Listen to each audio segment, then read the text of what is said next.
Assalamualaikum warahmatullahi wabarakatuh.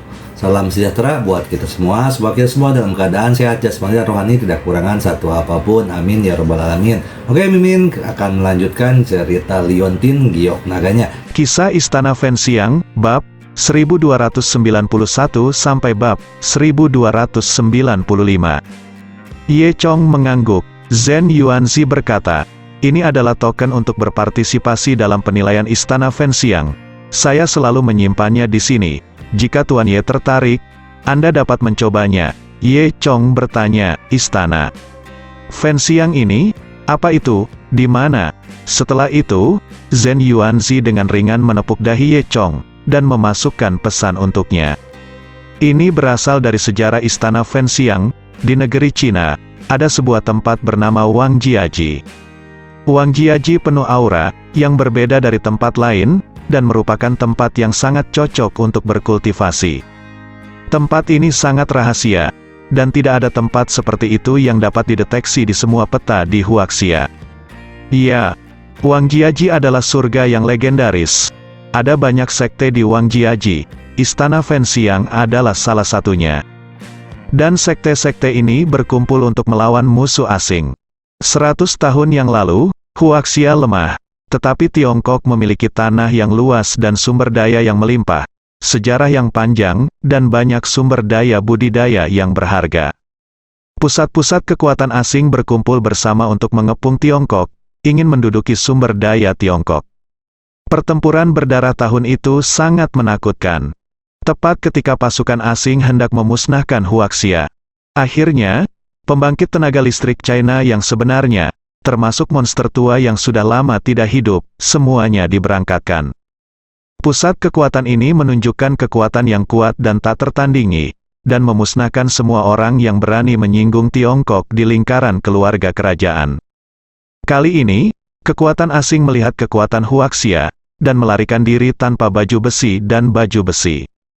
Kemudian, sekte orang-orang kuat ini menetap di Wang Jiaji dan menjadi kekuatan terakhir yang melindungi esensi Tiongkok selama beberapa generasi.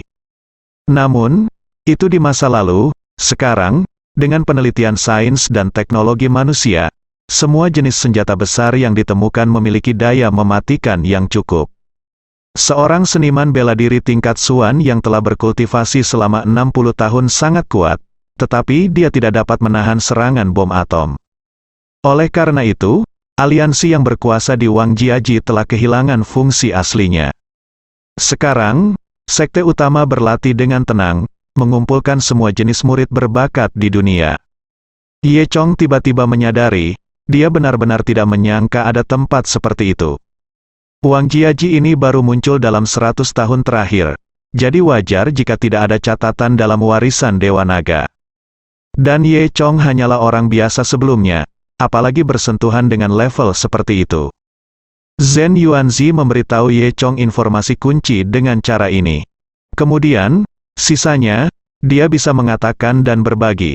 Istana Fenxiang ini adalah sekte di alam keluarga kerajaan. Setiap 3 tahun, mereka akan mengadakan ujian masuk. Untuk merekrut murid-murid berbakat, tersebar di seluruh China, dan orang-orang di Istana Fenxiang tidak peduli siapa yang memegang batu giok. Siapapun yang memiliki batu giok dapat mengikuti ujian. Yang digunakan oleh Istana Fenxiang sebenarnya adalah menyaring orang kuat yang cocok. Batu giok Zhen Yuanzi juga diberikan kepadanya oleh seorang senior tua. Saat itu, Zhen Yuanzi sangat bersemangat sehingga dia mengambil batu giok untuk mengikuti ujian masuk sesi itu. Awalnya, dengan basis kultivasinya, dia pasti bisa memasuki Istana Fenxiang. Dan sejak saat itu dia akan memulai jalur kultivasi yang berbeda. Namun, sayangnya, dia dilukai oleh orang yang lebih kuat. Sakitnya sampai sekarang, sampai beberapa hari yang lalu, disembuhkan oleh Ye Chong. Di usia Zhen Yuanzi saat ini, dia tidak lagi ingin mengikuti ujian masuk. Namun, dia menyimpan giok api ini, dan sekarang melihat bakat luar biasa Ye Chong, dia ingin memberikan giok ini kepada Ye Chong. Ye Chong mengambil giok api dan melihatnya, lalu mengangguk. Kemudian, Zhen Yuanzi melanjutkan, bahkan jika kamu mendapatkan Ye Si dan memasuki alam keluarga Wang, masih akan ada ujian. Ada banyak pemburu di alam keluarga Wang. Pemburu? Tanya Ye Chong ingin tahu. Zhen Yuanzi mengangguk, dan melanjutkan.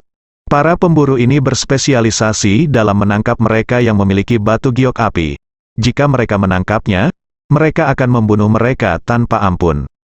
Bahkan jika Anda tidak lulus tingkat pemburu dan membuktikan bahwa Anda tidak cukup kuat, maka jangan buang sumber daya dan ikuti ujian penerimaan.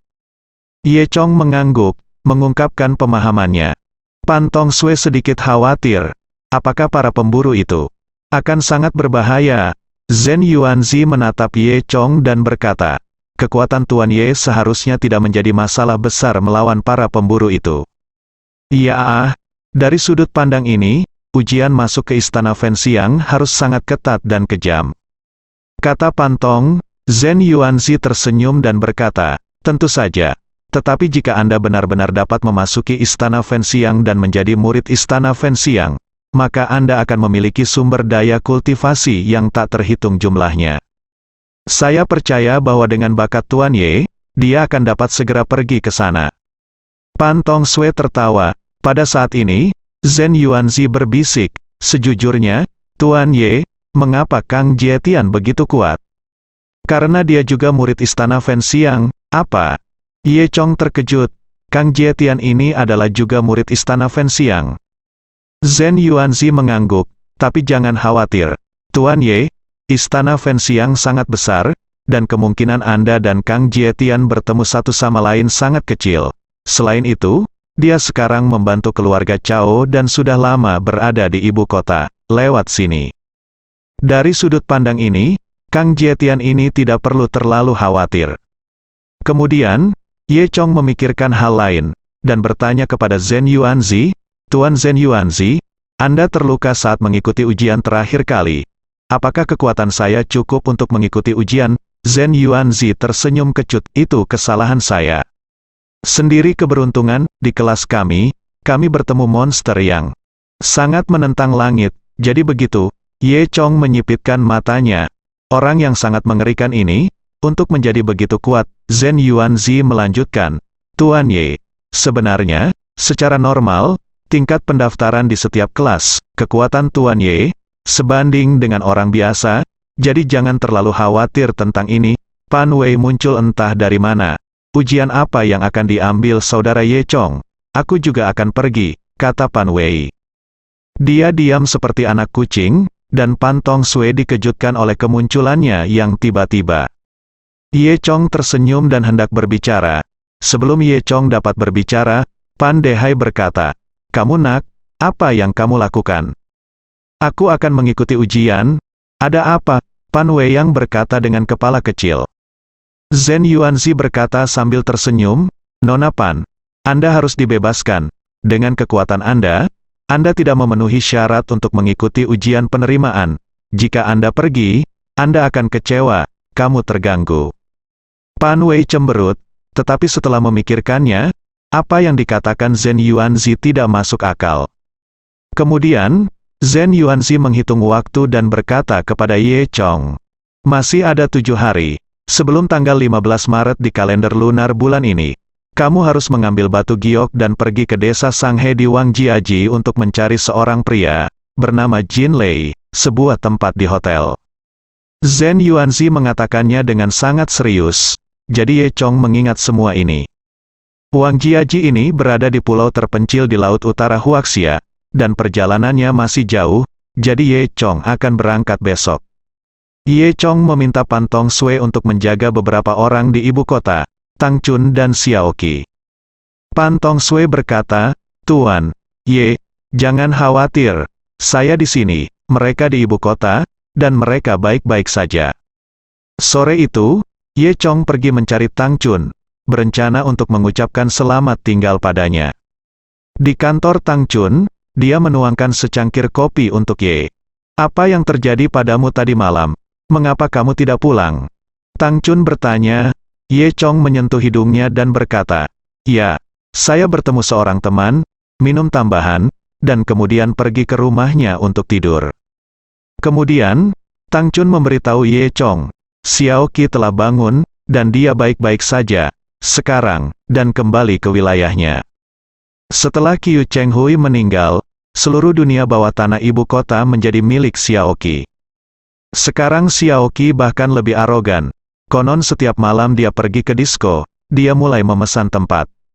Ketika Ye Chong mendengar ini, dia tidak bisa menahan tangis dan tawa, lalu memanggil Xiaoqi. Di telepon Xiaoqi, musiknya sangat keras, dan dia berkata dengan acuh tak acuh, "Oh, jangan khawatir, Nona Tang Chun memiliki perlindungan saya, jadi tidak akan ada masalah."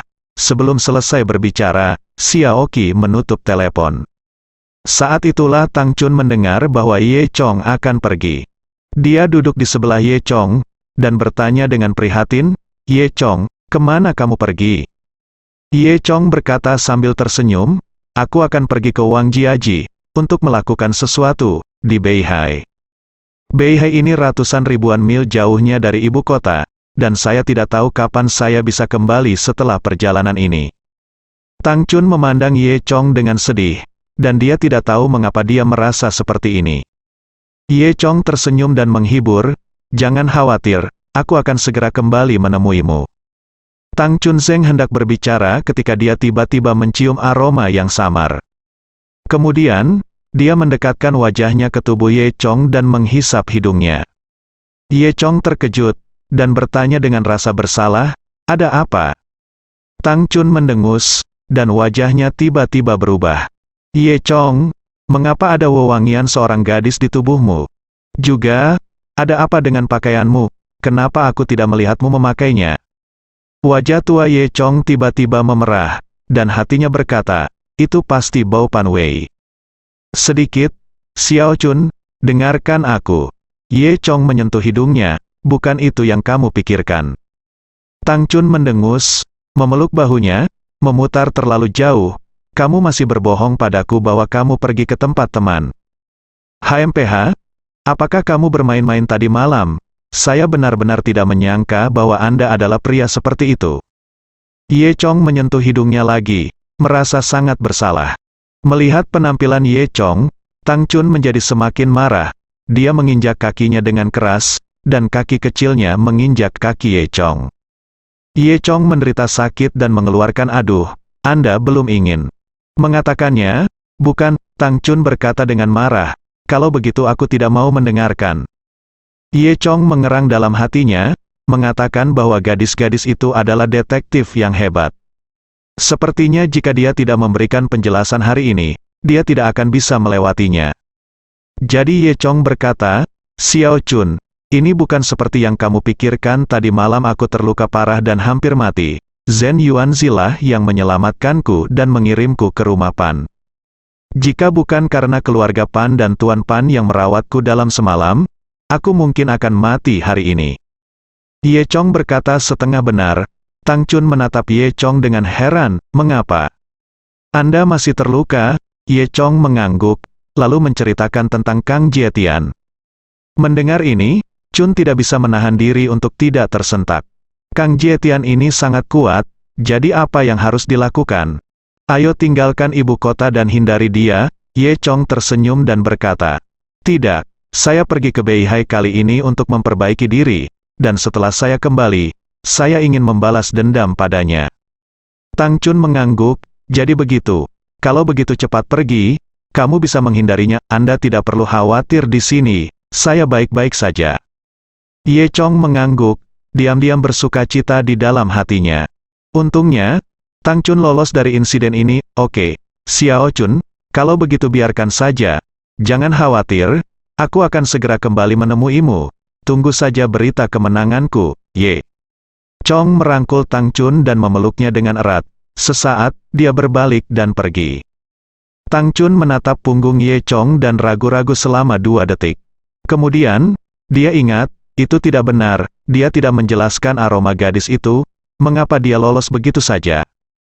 "Ye Chong, berhenti, aku masih punya pertanyaan." Tapi saat ini, Ye Chong sudah lama sejak menghilang. Tang Chun mengertakkan gigi harimau kecilnya, dan menginjak kakinya dengan marah. "Sialan Ye Chong, biarkan dia membodohimu lagi." Beihai, Wang Jiaji, pemandangan di sini indah dan pegunungannya terjal. Meski merupakan pulau terpencil yang terapung di Laut Utara, namun mencakup area yang sangat luas. Melihat jauh, satu demi satu puncak hijau zamrud yang menjulang tinggi diselimuti awan putih, seperti negeri dongeng. Di pulau kecil itu, terdapat gunung dan bebatuan aneh yang tak terhitung jumlahnya, dan pemandangannya unik. Ada juga air Jiulong dengan 9 kelokan dan 18 kelokan, melayang di antara pegunungan. Ketika Ye Chong tiba di Wangjiaji dengan perahu, hari sudah sore di hari kedua. Baru saja mendekati tepi Wangjiaji, Anda bisa merasakan aura yang tak tertandingi. Bahkan Ye Chong tidak bisa tidak mengagumi. Itu benar-benar tempat yang diberkati di mana energi spiritual berkumpul. Jika dojo Istana Naga dapat dibangun di sini pada awalnya, saya khawatir kultivasi Ye Chong dapat ditingkatkan ke tingkat yang lebih tinggi. Melihat pegunungan misterius di sekitar, Ye Chong membayangkan. Ada banyak gerbang seperti Istana Fenxiang di Wangjiaji, pasti tersembunyi di antara gunung-gunung ini, dan orang biasa tidak tahu di mana letaknya. Ini seperti sebuah puisi yang berbunyi, hanya di gunung ini, awannya dalam dan saya tidak tahu di mana mereka berada. Setelah menginjakan kaki di Wangjiaji, Ye Chong mengikuti alamat yang diberikan Zhen Yuanzi kepadanya, melintasi 2 gunung di luar Wangjiaji, dan sampai di desa Sanghe. Meskipun desa Sanghe disebut desa, namun sangat makmur dan hidup. Ada juga hotel, tempat wisata, dan tempat hiburan yang mirip dengan konfigurasi kabupaten luar. Meskipun tidak semua orang yang tinggal di sini adalah seorang kultivator, tetapi karena aura yang kaya di sini, orang-orang ini berumur panjang. Terlebih lagi, orang-orang yang telah dipelihara oleh energi spiritual sepanjang tahun ini memiliki kebugaran fisik yang jauh lebih baik daripada orang-orang di luar. Awalnya, Ye Chong berpikir bahwa dia harus melalui banyak kesulitan untuk mencapai desa Sanghe, tetapi dia tidak pernah menyangka akan begitu mulus. Sekarang Anda telah tiba di sini. Selama Anda menemukan Hotel Jinlei, Anda telah menyelesaikan tugas pertama. Ye Chong berpikir dalam hati, jika saya tahu ini, saya tidak perlu datang ke sini terlalu lama. Lebih baik tinggal di ibu kota selama beberapa hari lagi dan menghabiskan lebih banyak waktu dengan Tang Chun dan Pan Wei. Tapi segera, Ye Chong tercengang. Dia mencari di sekitar desa Sanghe, tetapi dia tidak menemukan Hotel Jinlei sama sekali. Seluruh desa Sanghe tidak besar, jadi Ye Chong Zhe mencari dengan hati-hati 2 kali hingga hampir gelap, tetapi dia masih tidak dapat menemukannya. Padahal, struktur medan desa Sanghe sangat sederhana. Hanya ada 2 jalan utama di seluruh desa Sanghe, satu di kiri dan satu di kanan, menyajikan distribusi herringbone. Jika Anda melihat ke bawah dari langit, kedua jalan itu seperti coretan kata orang. Dan di bagian bawah jalan berbentuk tulang herring, ini, yaitu di bawah karakter tulang herring, terdapat bangunan tengara desa Sanghe, halaman keluarga Wang. Keluarga Wang adalah keluarga terbesar di desa Sanghe, dan bahkan di seluruh alam keluarga Wang. Lokasi halaman keluarga Wang juga merupakan pusat dari seluruh desa Sanghe, seperti sebuah titik di bawah bentuk herringbone. Di samping 2 jalan utama tersebut, terdapat banyak gang-gang kecil yang di sepanjangnya terdapat berbagai toko dan investor retail. Ye Chong berjalan mondar-mandir di sini 2 kali, dan hanya menemukan satu-satunya hotel bernama Hotel Tongfu.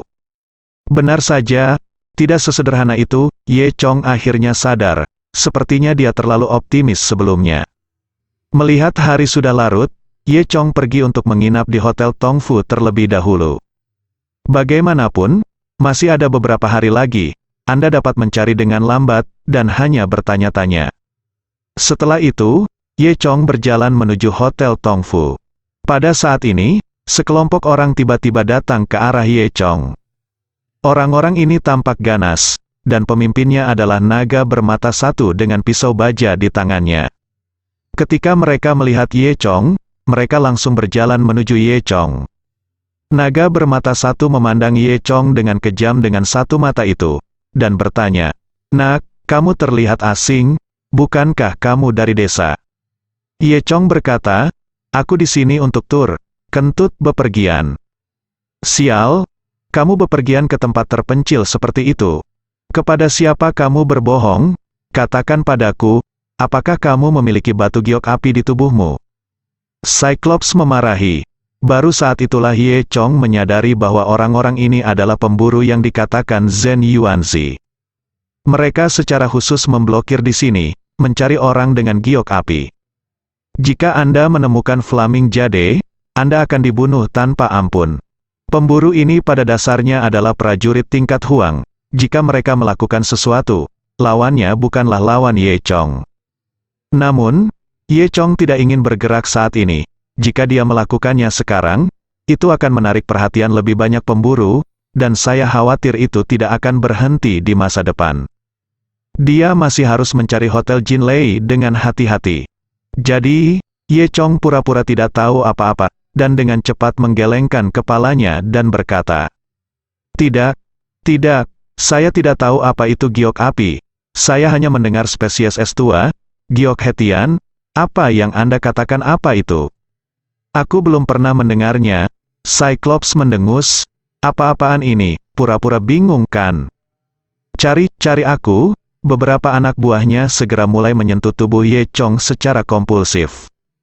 Ye Chong tidak melawan, dia berpura-pura sangat takut, dan membiarkan mereka menyentuh tubuhnya.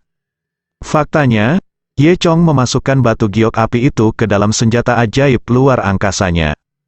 Tidak ada orang lain yang dapat menemukannya, tidak peduli seberapa keras mereka mencarinya. Setelah mencari untuk waktu yang lama, selain dari liontin batu giok yang biasa-biasa saja di pinggang Ye Chong, yaitu senjata ajaib luar angkasanya dan beberapa perubahan kecil, tidak ada yang lebih berharga. Belum lagi batu giok api, para pemburu ini tampaknya sama sekali tidak tertarik pada uang dan hal-hal lain, seolah-olah mereka menginginkan batu giok api.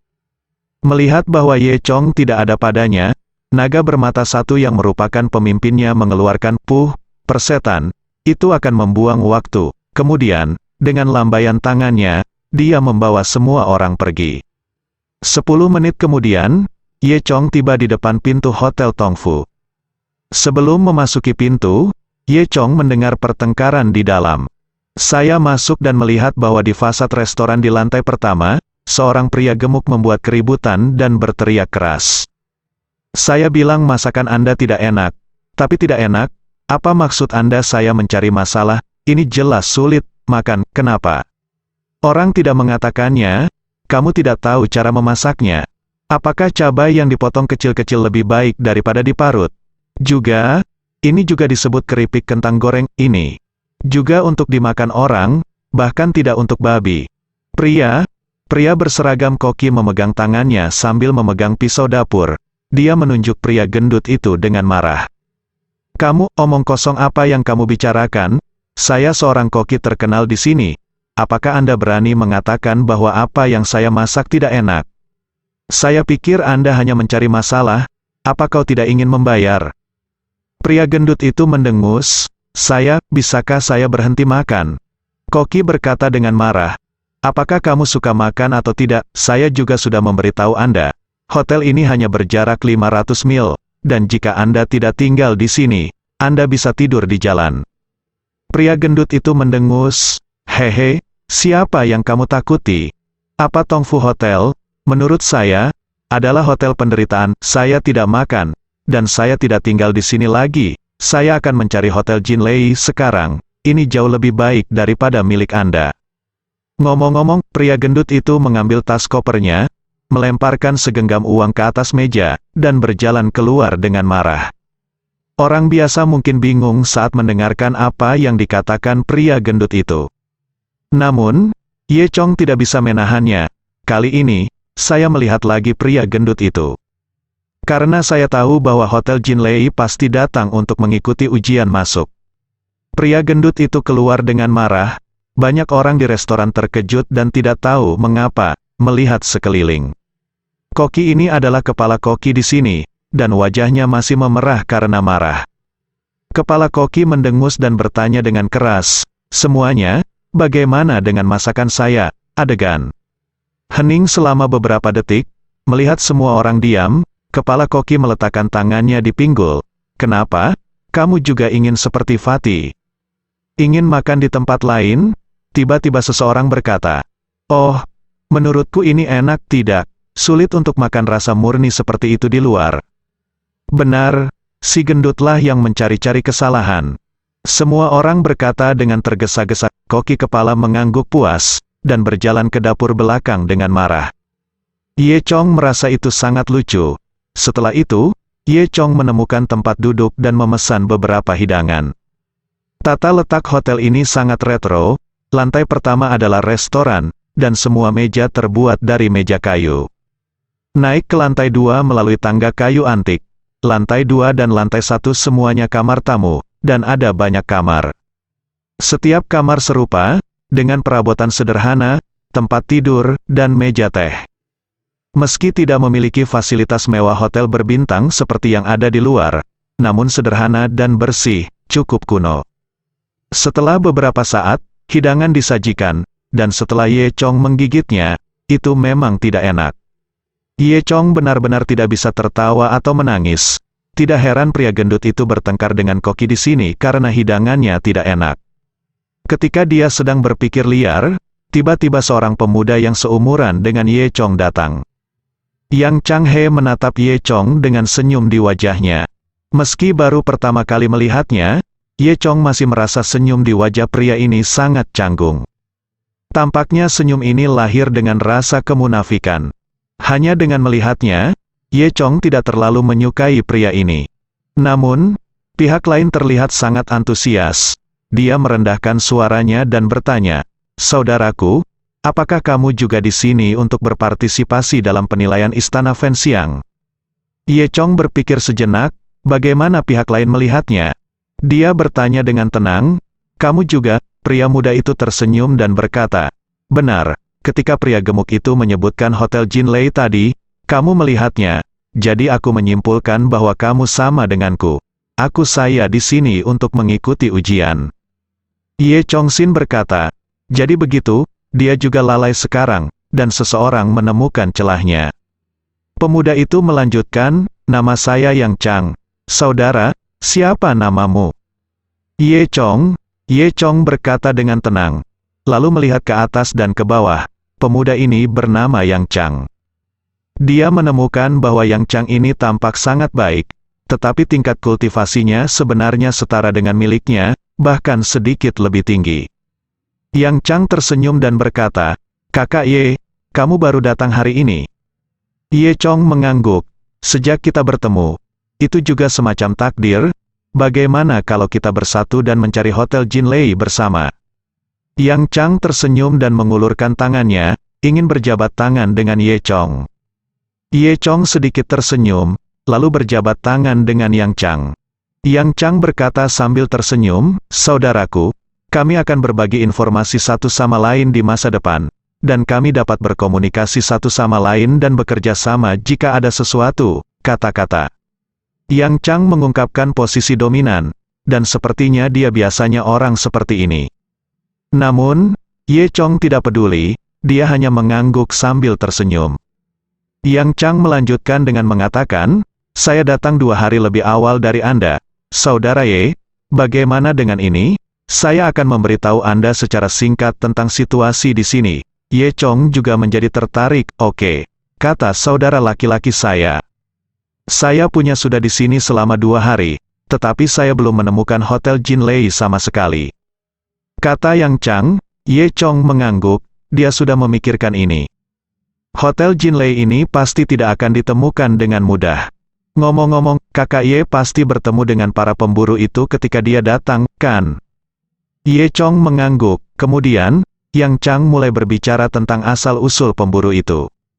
Ternyata para pemburu ini sebenarnya adalah orang-orang jahat yang ditangkap oleh Istana Fenxiang dari seluruh dunia. Mereka awalnya adalah beberapa orang jahat yang membunuh orang tanpa berkedip. Mereka semua ditundukkan oleh Istana Fenxiang dan terjebak di desa Sanghe di Wangjiaji. Istana Fenxiang menetapkan bahwa hanya mereka yang dapat menemukan giok api yang dapat pergi dari sini. Ujian masuk yang diadakan oleh Istana Fenxiang setiap 3 tahun adalah satu-satunya kesempatan mereka. Oleh karena itu, orang-orang ini sangat gila, mencari batu giok api. Selama periode waktu ini, Mereka akan dengan panik mencari seseorang yang memiliki batu giok api, hampir tanpa tidur. Siapapun yang mendapat giok api melambangkan kebebasan. Apalagi kultivasi para pemburu ini juga sangat tinggi. Istana Fenxiang juga akan secara khusus memilih beberapa dari mereka untuk memberi mereka sumber daya kultivasi untuk membuat mereka lebih kuat, sebagai sarana bagi mereka untuk memilih murid. Oleh karena itu, para pemburu di desa Sanghe sangat sulit untuk dihadapi. Ye Chong tahu betul bahwa dia tidak memilih untuk berhadapan langsung sebelumnya. Karena yang ditemuinya hanyalah sekelompok kecil, padahal jumlah pemburunya sangat banyak. Jika semua berkumpul bersama, itu akan menjadi kekuatan yang menakutkan. Keduanya berbicara, pria gemuk sebelumnya kembali dengan sedih. Sepertinya dia juga tidak menemukan Hotel Jinlei. Yang Chang berkata dengan suara rendah, ternyata, pria gendut ini juga baru pertama kali datang ke desa Sanghe. Dia belum mencari Hotel Jinlei dengan hati-hati, dan datang untuk makan ketika dia melihat Hotel Tongfu. Sekarang dia tahu bahwa ini adalah satu-satunya keluarga dalam jarak 100 mil. Di seluruh desa Sanghe, tidak ada yang disebut Hotel Jinlei sama sekali. Pria gendut itu tidak punya pilihan selain kembali lagi. Manajer hotel memandang pria gendut itu, terkekeh, dan berkata dengan sinis. "Hei, Tuan, Anda kembali. Bukankah Anda mengatakan ingin tinggal di Hotel Jinlei itu? Apakah Anda tidak menemukannya? Mungkinkah itu tidak hujan, jadi badai belum muncul?" Pria gendut itu bergumam, dan memberi hormat, "Berhentilah bicara omong kosong. Aku di sini untuk tinggal." Dia mengeluarkan segepok uang dan berkata, "Namun, saya punya permintaan. Saya ingin memasak sendiri, dan saya tidak membutuhkan koki bodoh itu untuk melakukannya." Manajer hotel secara alami terbuka untuk bisnis. Karena dia punya uang untuk dihasilkan, bagaimana dia bisa peduli dengan hal lain? Terlepas dari apa yang terjadi pada pria gendut itu, manajer hotel dengan riang memeriksa pria gendut itu. Yang Chang melirik pria gendut itu, dan kemudian melanjutkan berkata kepada Ye Chong, "Bukan hanya pria gendut itu, selama 2 hari saya berada di sini, saya telah mencari hampir setiap sudut tempat sampah, tetapi saya tidak menemukan petunjuk." Chong juga menggelengkan kepalanya, "Aku juga tidak menemukannya." Yang Chang berpikir sejenak, dan berkata kepada Ye Chong, "Kakak Ye, pasti ada yang salah dengan Hotel Jinlei tidak sedang ditemukan. Saya khawatir. Ini juga merupakan penilaian dari Istana Fenxiang. Proyek Anda dapat memasuki level berikutnya hanya jika Anda melewatinya." Ye Chong mengangguk, dan dia juga berpikir begitu. Setelah itu, keduanya mengobrol sebentar, lalu kembali tidur. Keesokan harinya, ketika Ye Chong bangun pagi-pagi sekali, dia mendengar pria gendut itu mengoceh lagi di lantai bawah. Teriaknya, mengatakan bahwa susu kedelai dan stik adonan goreng tidak dibuat dengan baik, dan kacangnya tidak segar. Saat Ye Chong berkemas dan keluar dari aula, Fatih dan kepala koki masih berdiri di samping, berdebat sengit. Ye Chong sarapan di tengah kebisingan, lalu pergi ke jalan untuk melanjutkan pencarian. Saat Ye Chong berjalan, pikirnya, bisakah Hotel Jinlei ini menjadi metafora? Atau sesuatu yang tidak mudah dikenali? Saat Ye Chong berpikir, dia tiba-tiba mendengar suara ping, ping, ping, ping, ping, datang dari gang terdekat. Ternyata sekelompok pemburu berkelahi. Kedua kelompok pemburu juga kejam dalam pertempuran satu sama lain. Mereka semua bertahan sampai mati. Ye Chong bertanya-tanya mengapa para pemburu ini berkelahi. Tiba-tiba, saya hanya mendengar tawa seperti lonceng perak dari bayangan. Hihi, cepat bertarung, orang terakhir yang tersisa bisa mendapatkan giok api saya.